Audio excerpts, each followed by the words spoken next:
mudah kan guys, karena mereka tuh penasaran dengan apa yang ada di dalam tas tersebut.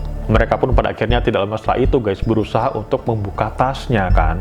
Namun setelah tas tersebut tuh mereka buka guys, mereka pun langsung dibuat terkejut dan juga takut kan. Karena memang tidak lama setelah itu mereka tuh menemukan adanya sosok jasad seorang anak kecil yang nggak diketahui siapa. Assalamualaikum warahmatullahi wabarakatuh. Makasih guys buat kalian yang sudah mampir ke channel aku. Oke guys, malam ini aku akan kembali lagi menceritakan kepada kalian tentang sebuah kasus pembunuhan yang kali ini berasal dari Malaysia, yang dialami oleh seorang anak kecil bernama Nurin Jazlyn Jasmine. Seorang anak yang suatu malam ingin membeli sebuah jepit rambut. Namun pada akhirnya guys, harus berakhir pada sebuah tragedi yang sangat-sangat menyeramkan, yang membuat keluarganya merasa trauma di sepanjang hidup mereka. Nah lantas seperti apa kisah bocah malang satu ini? So guys, daripada lama-lama langsung aja kita ke pembahasannya.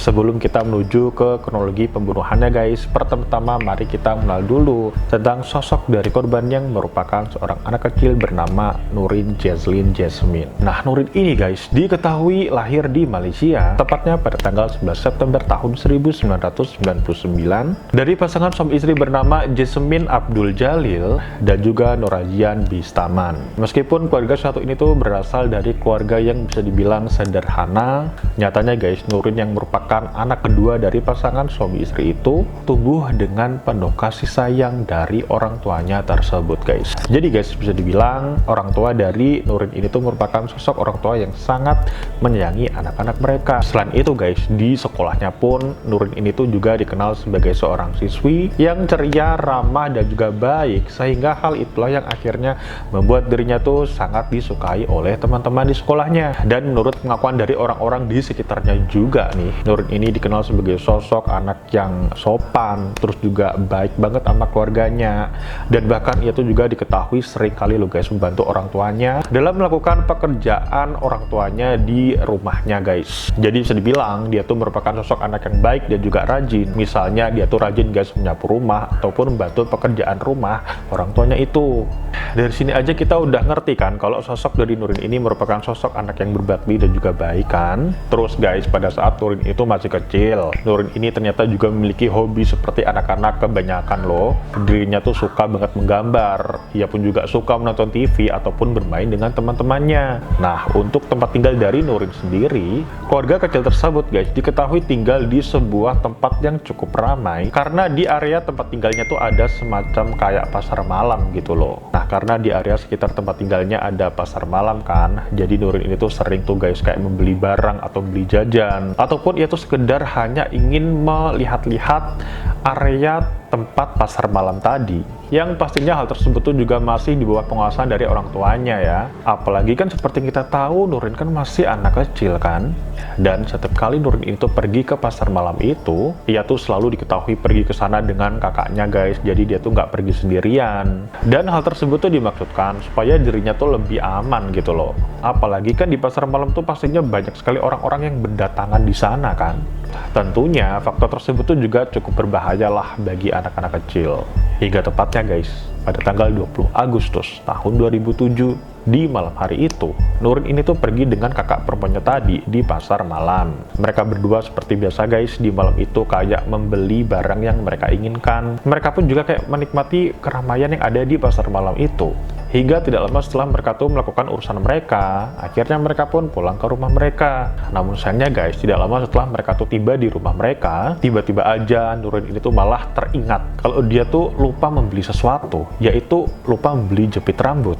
Sebuah barang yang memang saat itu bener-bener ia inginkan guys. Nah, karena saat itu Nurin tuh kayak merengek terus ingin membeli jepit rambut itu guys. Dia pun juga mengatakan kalau nggak mau menunggu di keesokan harinya untuk bisa membeli jepit rambut itu. Sehingga alhasil Nurin pun kemudian diizinkan untuk pergi ke pasar malam tadi sendirian. Yang pastinya guys, pada saat itu keadaan tersebut tuh cukup janggal, karena dia kan nggak pernah tuh pergi ke pasar malam sendirian.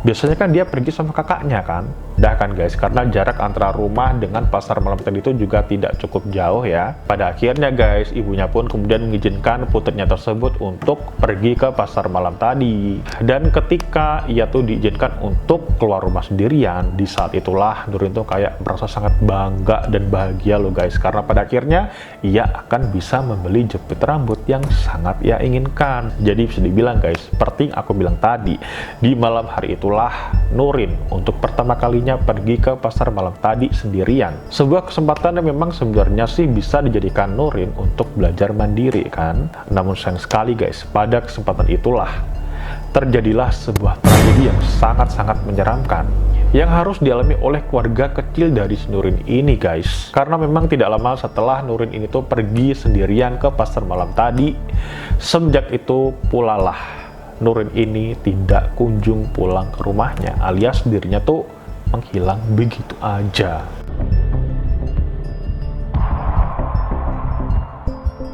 Nah jadi guys, setelah Nurin itu pergi ke pasar malam sendirian kan, perlahan tapi pasti keanehan atau kejanggalan mulai dirasakan oleh keluarga kecilnya. Dan kejanggalan tersebut tuh mulai dirasakan oleh keluarganya lebih parah lagi nih. Setelah Nurin tidak juga pulang ke rumahnya padahal waktu tuh udah larut malam. Yang tentu saja hal tersebut tuh bisa dibilang sangatlah nggak wajar kan.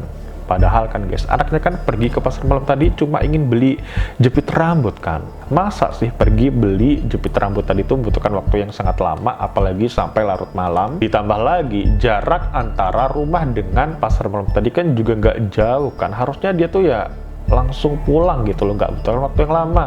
Dah kan guys, karena Nurin ini tuh tidak juga pulang ke rumahnya, dan karena orang tuanya pun pastinya juga merasa khawatir lah dengan kepergian putrinya yang kayak menghilang begitu aja. Alhasil guys, tidak lama setelahnya pihak keluarga pun kemudian langsung melakukan pencarian di pasar malam tadi. Termasuk mereka tuh juga berusaha untuk menanyai beberapa pedagang dan juga orang-orang atau pengunjung yang berdatangan di pasar malam yang memang saat itu sangatlah ramai guys. Namun sayang sekali guys, meskipun mereka tuh udah berusaha untuk mencari tahu keberadaan dari putri mereka, sayang sekali guys, perjuangan yang telah mereka lakukan tadi itu tidak membuahkan hasil apapun.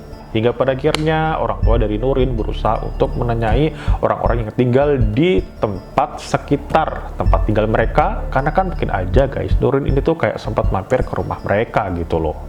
Namun sayang sekali guys, lagi-lagi usaha yang telah dilakukan oleh orang tua Nurin ini tuh tidak juga membuahkan hasil. Karena pada akhirnya guys, faktanya Nurin ini tuh tidak tahu pergi entah kemana. Hingga pada akhirnya laporan tentang menghilangnya Nurin kemudian langsung diserahkan kepada pihak kepolisian setempat. Dan kan guys, tidak lama setelah pihak kepolisian setempat tuh mendapatkan laporan dari orang tua si Nurin, pada keesokan harinya guys, tidak lama setelah itu mereka pun langsung melakukan pencarian besar-besaran dengan cara menyebarkan foto-foto milik dari Nurin ke berbagai tempat, serta mereka pun juga menyebarkan informasi kepada media massa guys, supaya jangkauan pencarian yang telah mereka lakukan akan lebih luas lagi.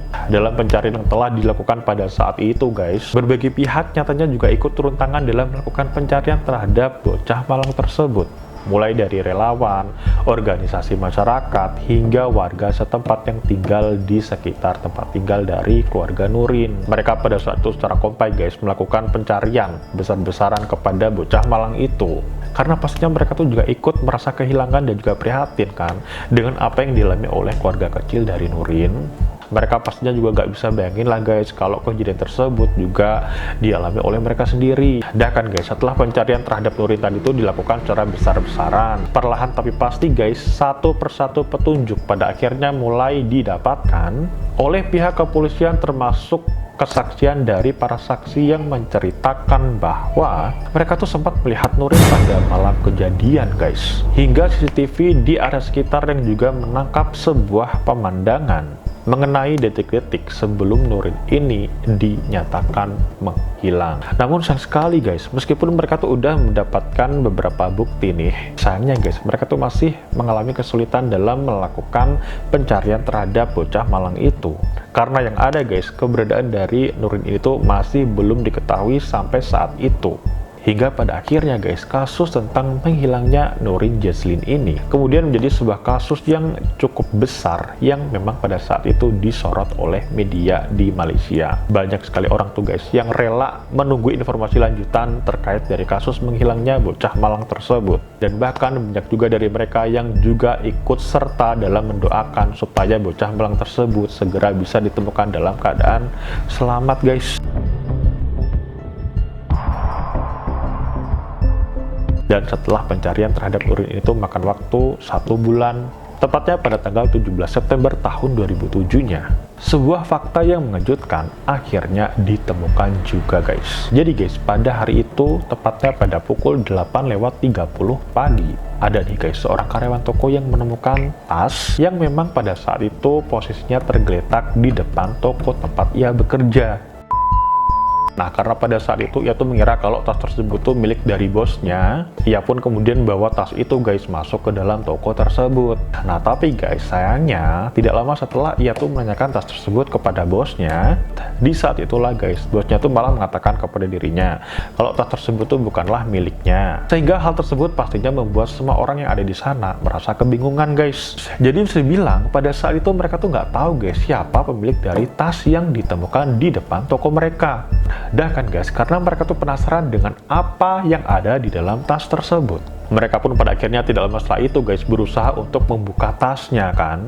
Namun setelah tas tersebut tuh mereka buka guys, mereka pun langsung dibuat terkejut dan juga takut kan. Karena memang tidak lama setelah itu mereka tuh menemukan adanya sosok jasad seorang anak kecil yang nggak diketahui siapa. Dah kan, setelah mereka tuh kaget dengan apa yang telah mereka temukan, mereka pun tidak butuhkan waktu yang lama langsung melaporkan kejadian tersebut kepada pihak kepolisian setempat guys. Hingga pada akhirnya tidak lama setelah itu, pihak kepolisian langsung mendatangi TKP untuk melakukan penyelidikan saat itu juga. Nah, pada saat itu guys, ketika jasad dari bocah perempuan tadi itu ditemukan, pada saat ditemukan guys, kondisi jasad dari bocah perempuan tadi itu benar-benar udah nggak bisa dikenali lagi. Sehingga otomatis pemeriksaan DNA pun kemudian dibutuhkan supaya identitas dari bocah Malang tersebut tuh bisa diketahui kan. Dan kabar penemuan jasad bocah Malang tersebut tentunya langsung juga disebarkan dong, dengan tujuan supaya siapapun yang merasa kalau anaknya telah menghilang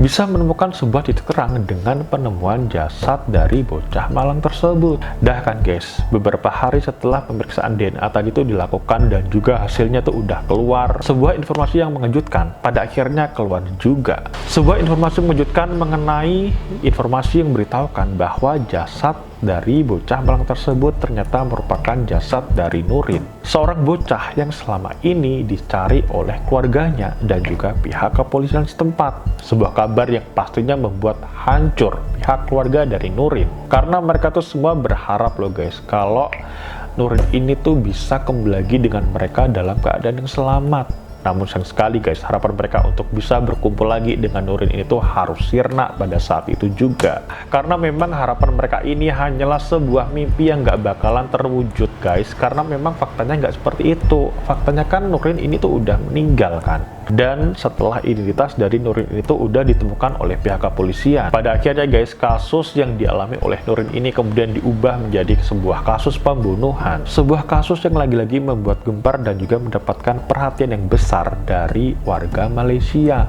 Betapa nggak gempar coba guys, bocah Malang tersebut loh guys ditemukan dalam keadaan yang udah parah banget. Kondisinya tuh benar-benar udah mengenaskan guys, dimana banyak kali luka ditemukan pada tubuhnya, termasuk kepala dan juga lehernya yang dipenuhi oleh luka-luka memar yang menunjukkan bahwa sebelum dirinya tuh meninggal, bocah Malang tersebut tuh disiksa secara berat hingga akhirnya ia tuh tewas guys. Nah, setelah Nurin itu dinyatakan sebagai korban pembunuhan, pastinya guys, tidak lama setelah itu, penyelidikan besar-besaran pun kemudian dilakukan oleh pihak kepolisian untuk bisa menangkap siapa pelakunya kan. Namun sayangnya guys, lagi-lagi penyelidikan yang telah dilakukan oleh pihak kepolisian saat itu tetap aja menemui jalan buntu. Karena memang hingga sampai saat ini guys, siapa pelaku di balik semua itu masih menyisakan misteri. Nah, meskipun ya guys, ada nih beberapa orang yang sempat dicurigai oleh pihak kepolisian pada saat itu, mulai dari seorang pria berusia 36 tahun yang sempat ditangkap oleh pihak berwajib setelah beberapa minggu Nurin ini dinyatakan menghilang. Terus guys, ada juga beberapa pria lain yang akhirnya juga sempat dicurigai oleh pihak kepolisian karena mereka tuh memang memiliki catatan kriminal sebelumnya kan. Hingga pengguna kendaraan yang juga sempat terekam oleh CCTV yang diduga merupakan pelaku kematian dari bocah Malang tersebut. Namun sayang sekali guys, beberapa orang tadi yang aku sebutkan pada akhirnya dibebaskan karena memang guys tidak ada bukti yang kuat untuk menjadikan mereka sebagai pelakunya. Sehingga alhasil kasus kematian yang dialami oleh Nurin ini sampai sekarang masih menjadi misteri. Dan beberapa alasan lain yang akhirnya membuat kasus yang dialami oleh bocah Malang tersebut tuh masih menyisakan tanda tanya sampai sekarang adalah karena memang kasusnya ini sendiri diliputi oleh banyak sekali kejanggalan guys. Mulai dari tidak adanya saksi yang melihat pada saat bocah Malang tersebut tuh diculik, terus ada juga rekaman CCTV dengan kualitas yang sangat rendah yang pastinya juga menyulitkan pihak kepolisian untuk bisa menangkap siapa pelakunya. Lokasi penemuan dari jasad Nurin yang cukup jauh untuk menghilangkan jejak dari pelakunya. Terus minimnya bukti forensik yang mengarah kepada pelakunya guys. Hingga banyak sekali petunjuk palsu dari masyarakat sendiri yang juga malah ikut menyulitkan pihak kepolisian untuk bisa memecahkan kasus dari pembunuhan yang dialami oleh Nurin bocah Malang itu. Dan atas kasus kematian yang menimpa Nurin yang sampai sekarang masih menyisakan misteri. Tentunya guys, kasusnya pun kemudian menjadi sebuah cold case yang sangat terkenal di Malaysia karena memang hingga kini siapa pelakunya tuh masih belum juga terungkap, dan juga apa motif dari pembunuhan tersebut juga masih belum diketahui guys. So guys, itu tadi adalah sebuah kasus pembunuhan yang sempat menghebohkan Malaysia yang kali ini dialami oleh seorang bocah perempuan bernama Nurin Jazlyn Jasmine. Gimana guys menurut kalian tentang kasus yang dialami oleh bocah Malang satu ini? Coba tulisin pendapat kalian di kolom komentar guys. Kita doain juga ya guys, semoga Nurin ini tuh bisa beristirahat dengan tenang dan juga keluarganya pun juga diberikan kesabarannya guys, dan semoga kasusnya segera mendapatkan keadilan. Amin. Oke guys, aku rasa cukup sekian video dari aku. Makasih banget guys buat kalian yang sudah menonton video ini sampai habis, dan juga makasih banget buat kalian yang sampai sekarang udah subscribe dan juga dukung channel ini biar channel aku ini tuh makin berkembang guys. Thank you banget ya guys. Akhir kata, wassalamualaikum warahmatullahi wabarakatuh dan sampai jumpa di video berikutnya guys. Bye bye.